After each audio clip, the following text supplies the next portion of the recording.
C'est Madame Anne-Laure Girard, professeure de droit public, accompagnée de ses étudiants qu'elle va présenter de Master 2 de l'Université de Poitiers, qui nous propose sa table ronde.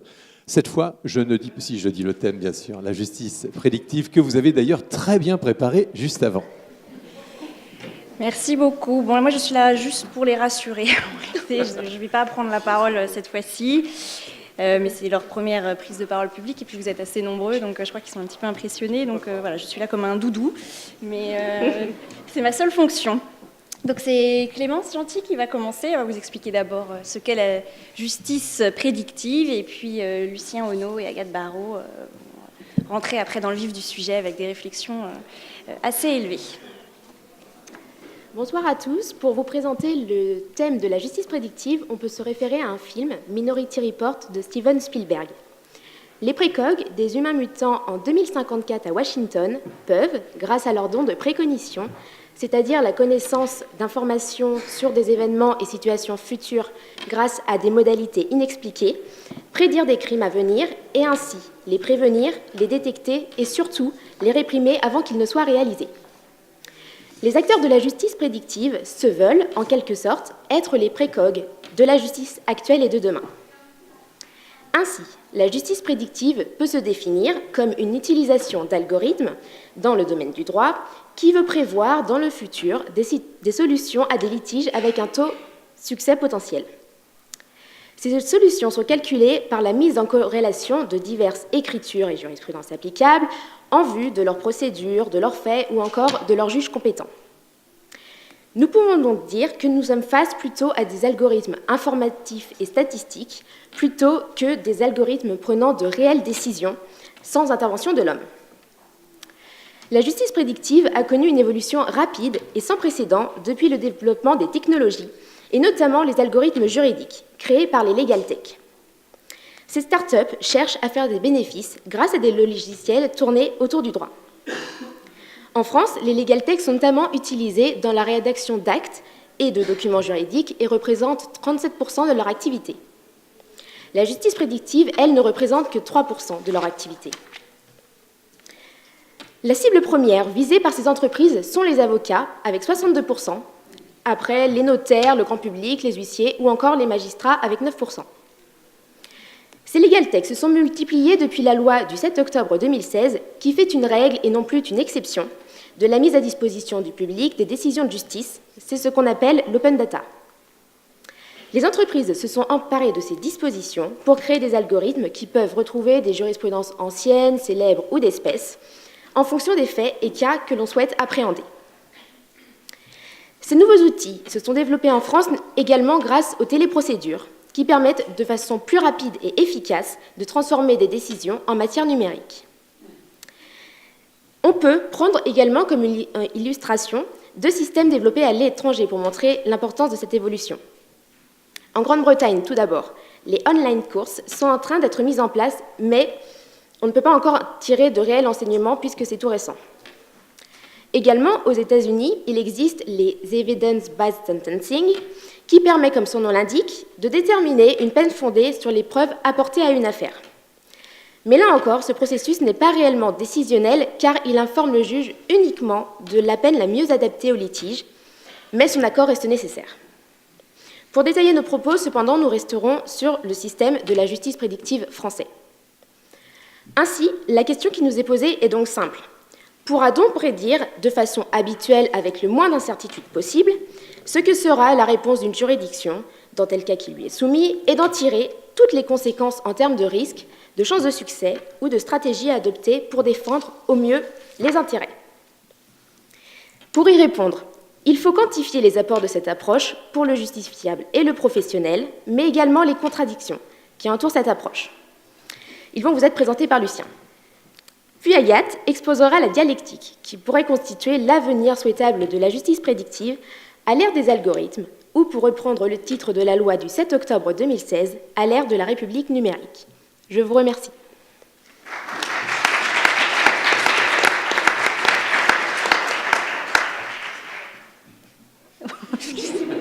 Oui, il a deux micros. Parfait, super. Bonsoir à tous. Alors, cette justice prédictive, elle présente des aspects bénéfiques, mais comme dans toute avancée technologique, il y a d'autres facettes qui restent plus obscures. Alors je vais essayer d'examiner ces contradictions, d'abord d'un point de vue technique et puis ensuite d'un point de vue théorique. Alors, d'un point de vue technique, la justice prédictive, c'est la promesse d'atteindre la sacro-sainte performance indispensable au service public du XXIe siècle, surtout à l'heure des restrictions budgétaires. Alors, cette performance, on peut la mesurer à l'aune de deux acteurs, le juge et le justiciable. Alors, pour le juge, l'algorithme va lui permettre un accès rapide et déjà analysé à de nombreuses données nécessaires pour régler le litige, la jurisprudence, la réglementation ou autre.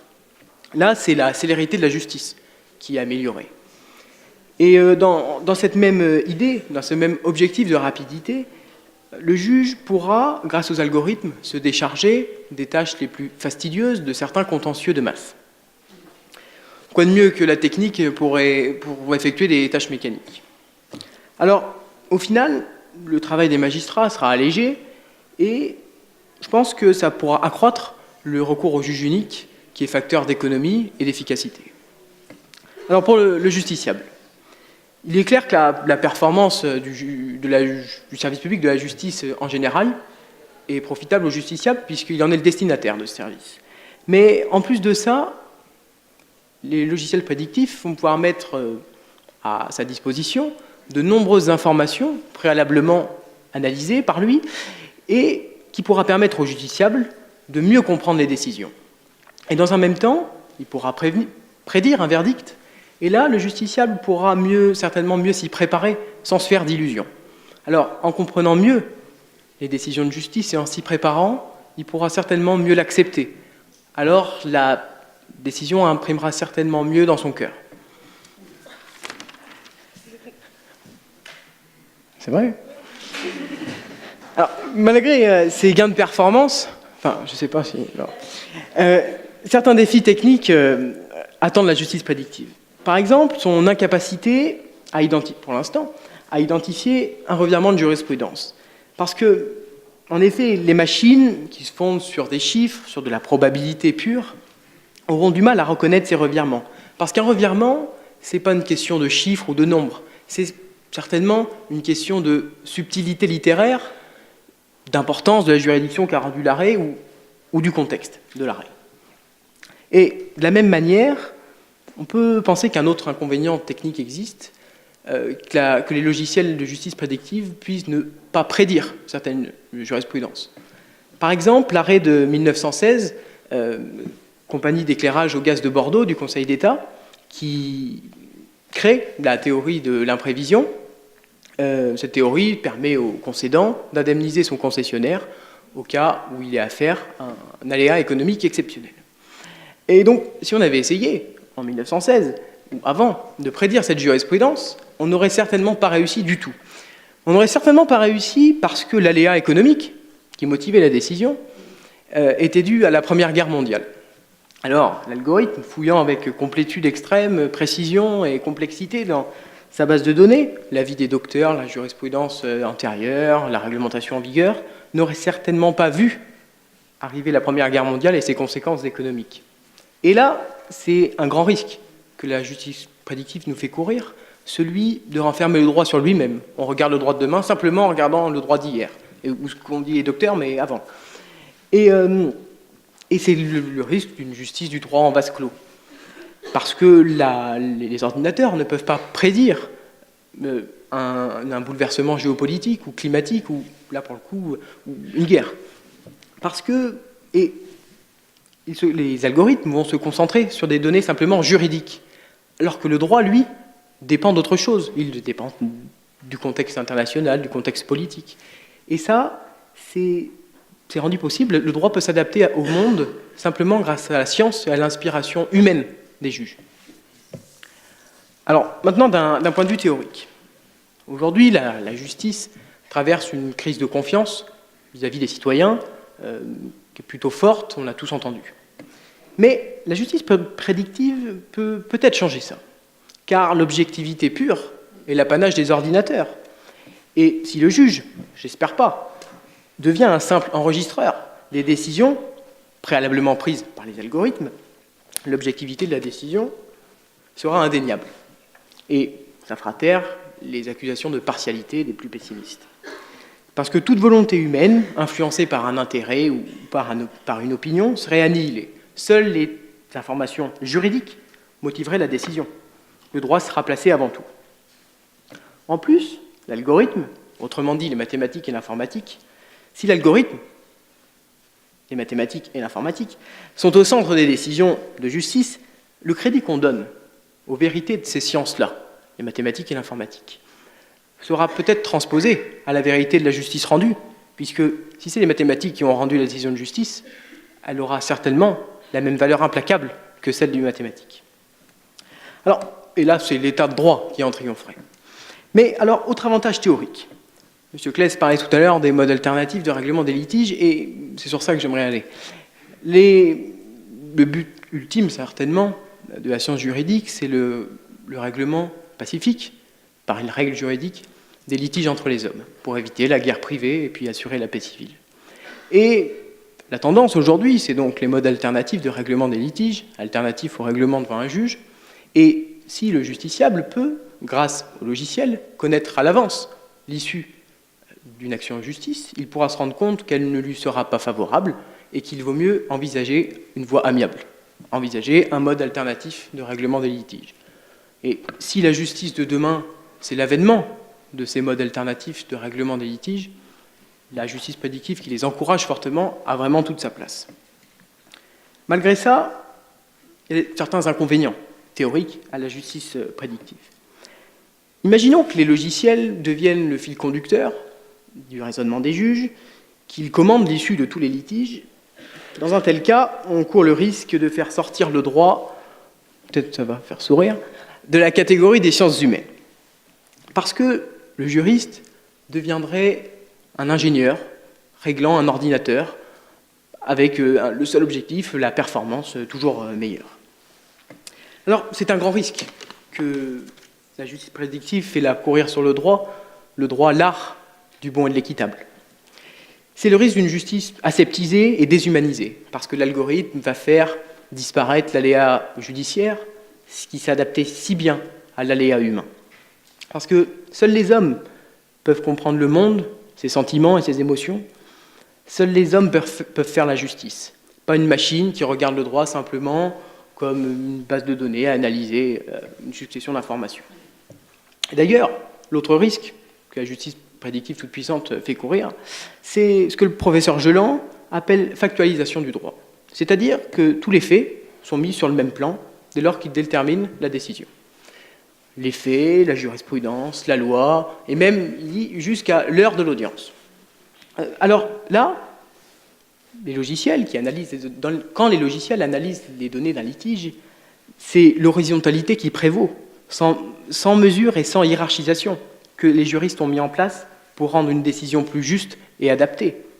Les juristes, les hommes, et le juge humain va peut-être accentuer l'importance d'un fait, diminuer celle d'un autre, interpréter strictement une règle et puis peut-être souplement une autre.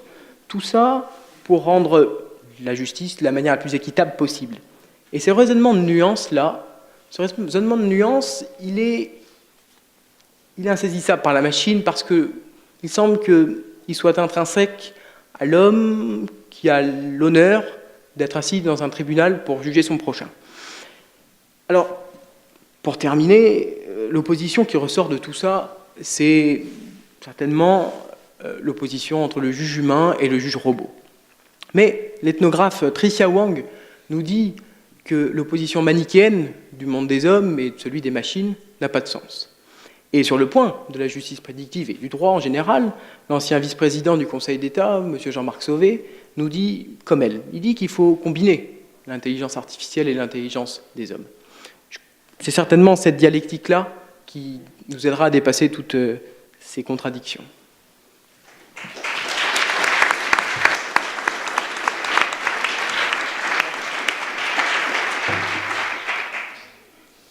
Bonsoir à tous. Alors face à ces contradictions développées par Lucien, dont certaines peuvent sembler insolubles, l'avenir de la justice prédictive apparaît fortement compromis. Cependant, le dépassement de ces divergences au moyen d'une dialectique pourrait constituer l'avenir de la justice prédictive à l'ère des algorithmes juridiques. il existe deux obstacles majeurs au développement viable de la justice prédictive.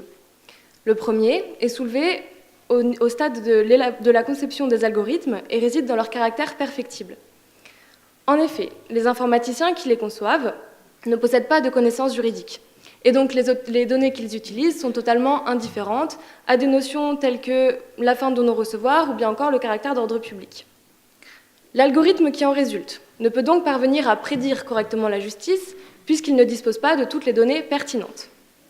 Le deuxième obstacle se rapporte à l'utilisation des algorithmes et aux dérives qui peuvent en découler, comme Lucien l'a évoqué précédemment. Ces difficultés peuvent néanmoins être dépassées. D'une part, en imaginant la conception des algorithmes par une équipe pluridisciplinaire d'informaticiens et de juristes, selon l'idée développée par Benoît Plessis, qui est professeur de droit public à l'Université de Paris 2, et d'autre part, en encadrant et en contrôlant l'utilisation des algorithmes dans le cadre de la justice prédictive.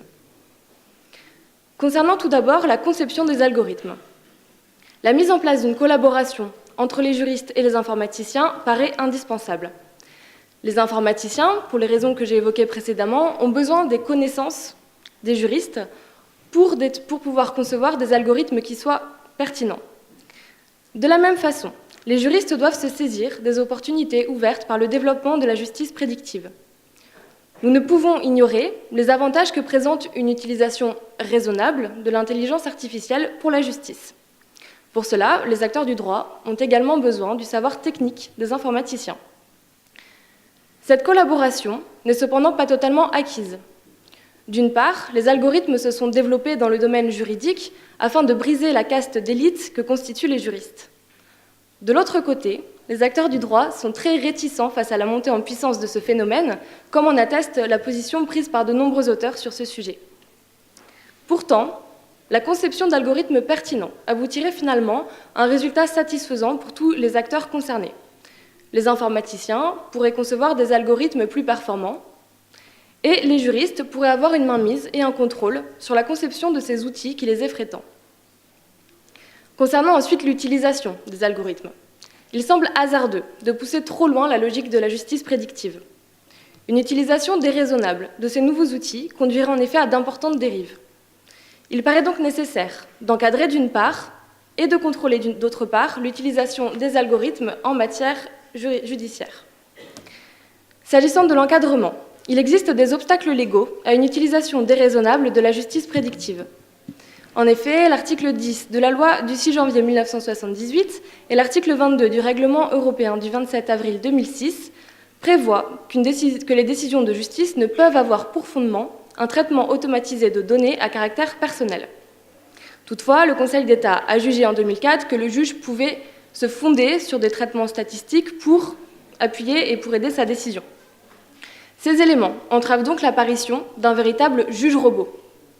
Même en l'absence de tels obstacles, de nombreux auteurs relèvent que les pouvoirs d'interprétation et d'appréciation du juge ne pourront jamais être remplacés par des algorithmes et constituent donc des remparts efficaces au développement excessif de la justice prédictive.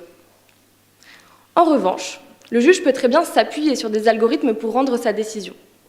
Il prend alors en compte des données algorithmiques au même titre que d'autres éléments, tout en restant maître de son appréciation souveraine.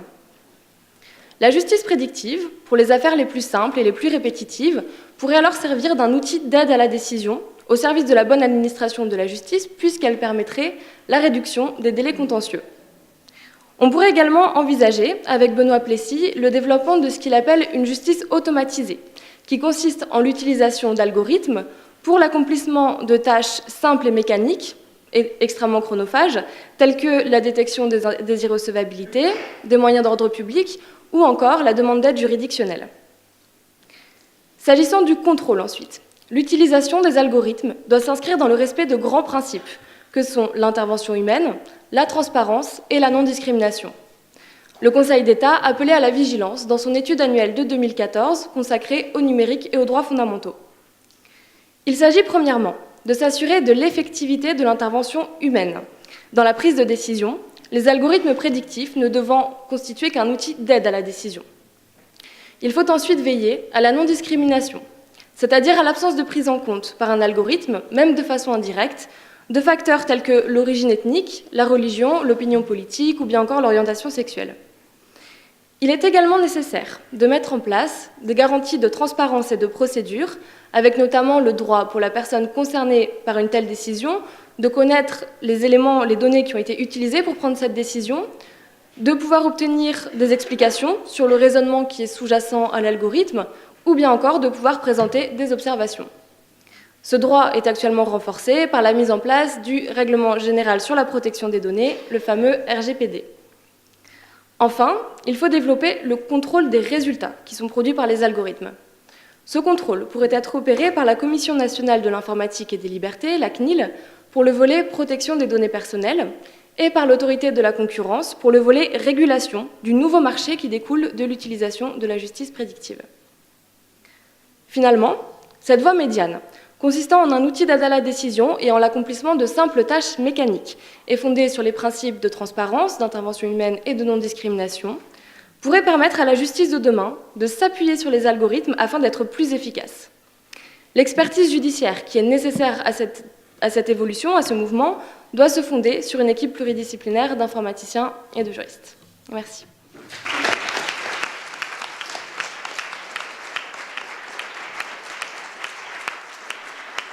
Eh bien oui, bravo à ces élèves de Master 2, Madame Anne-Laure Girard, qui les encadre bien entendu. Y a-t-il des questions? Nous avons 3 bâtonniers, un bâtonnier de Poitiers, Madame la bâtonnière, Monsieur le bâtonnier de Lyon, qui sont ici. C'est vrai que c'est une très grande chance que nous ayons autant de monde, et Monsieur Benoît Tirant, qui a ouvert tout à l'heure le conseil régional de la Nouvelle-Aquitaine, et doit être fier, honoré, bien sûr, de l'ensemble de cette assistance. Une question, c'est simple, vous appuyez sur le petit bouton, mais si vous n'avez pas de micro devant vous, je vous en transmets un immédiatement.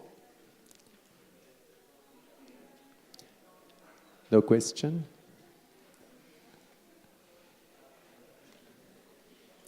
Tout à l'heure, j'ai vu Monsieur le bâtonnier qui était prêt à en poser une.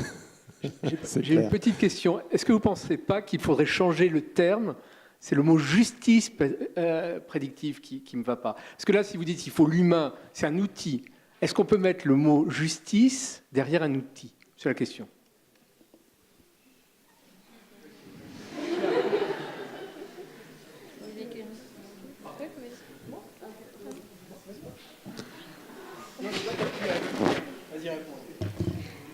C'est vrai qu'il y a beaucoup de problèmes qui sont soulevés par l'utilisation du terme de justice prédictive.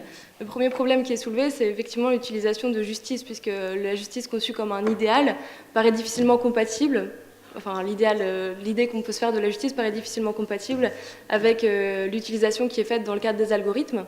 D'autre part, l'utilisation du terme prédictif est assez problématique également, puisqu'on pourrait plutôt parler, comme Benoît Plessis d'ailleurs le suggère dans sa conférence, la conférence qu'il a donnée dans le cadre de l'AFDA, on pourrait plutôt parler de justice probabiliste, ou voilà, dans le sens où on ne prédit pas réellement les décisions de justice, c'est plus un traitement statistique avec des probabilités. Et puis j'ajouterais juste quelque chose, parce qu'ils ont abordé énormément d'éléments. Il y a des choses qui relèvent vraiment de la justice prédictive au sens strict, et puis vous avez aussi abordé la question de l'assistance algorithmique des juges, qui est quand même une autre question. Et pour le coup, là, je pense que parler de justice prédictive, ça ne marche pas du tout. C'est de l'assistance algorithmique. D'autres questions? C'est vraiment le moment. C'est la nuit du droit, c'est votre nuit du droit. Absolument.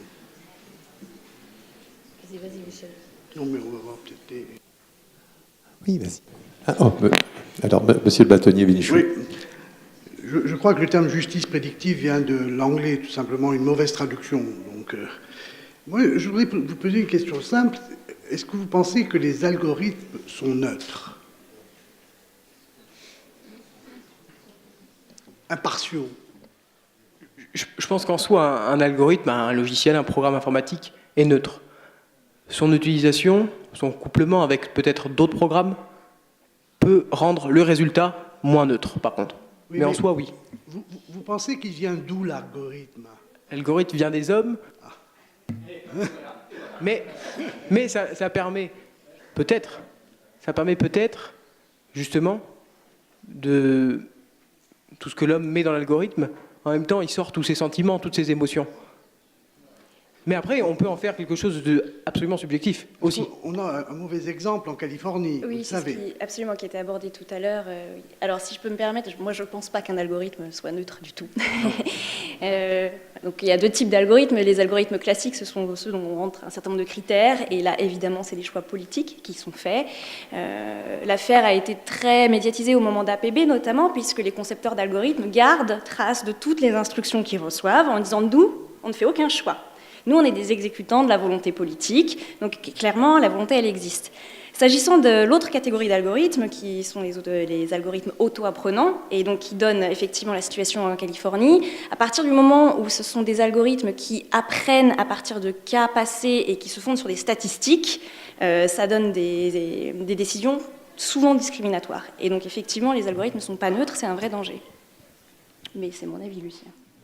Non, moi je disais juste que c'était l'utilisation qu'on en faisait et qu'en soi, l'algorithme, le programme mathématique, lui, même s'il fait peut-être des discriminations, c'est simplement dû à des données chiffrées, mais pas à une idée, une émotion, une idéologie. Après, l'utilisation qu'on en fait, oui, très certainement, sûrement même.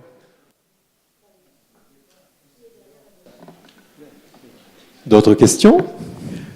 Sur le même thème, là, parce que moi ça me dérange beaucoup.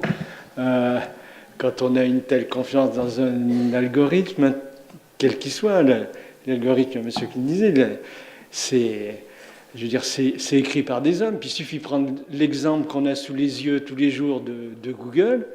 Google, c'est pas prédictif, hein, parce qu'il y a certaines sociétés qui sont privilégiées dans la sélection qui est faite sur un algorithme qui est inconnu. Mais connu ou pas, c'est pareil. Enfin, je vous pose la question. Moi. Enfin, la confiance que vous affichez dans les algorithmes, il me fait peur. Il me fait peur pas. Il me fait peur en général dans le commerce, dans les affaires courantes, et encore plus dans la justice, qui devrait garder un certain aspect idéal, comme l'a dit la jeune dame tout à l'heure. Justement, dans le commerce, oui. les algorithmes sont utilisés par des commerçants. Par des hommes d'affaires, donc ça forcément qu'ils sont mis au service du profit et ils sont pas neutres. Mais ce que j'espère, c'est que le jour où les juges utiliseront l'algorithme, ça sera des juges qui l'utiliseront. Et pourquoi? Ces juges ne seront plus impartiaux. Ces juges-là, ils l'utiliseront de manière impartiale et neutre. J'espère qu'ils seront toujours obligés, à l'époque des algorithmes tout puissants, d'être neutres et d'utiliser cet outil de manière neutre. J'ai une question aussi. Est-ce que vous pensez que les juges devront utiliser un seul algorithme ou est-ce qu'ils pourront en utiliser plusieurs? Parce que là, vous avez parlé d'un algorithme comme s'il n'y en avait qu'un. Voilà.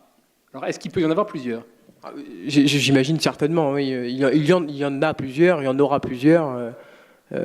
Déjà dans le temps, certains sont maintenant trop vieux et ils vont remplacer. Et certainement pour des affaires différentes, justement, pour le coup, on va pouvoir faire une utilisation d'algorithmes pas purement mathématique. On va pouvoir peut-être un jour créer des nuances, utiliser tel algorithme pour tel litige, mais je ne crois pas qu'on en soit là. On n'en est pas encore là, et par contre, ce qui est sûr, c'est qu'on a passé un très très bon moment avec les Master 2 et Madame Anne-Laure Girard.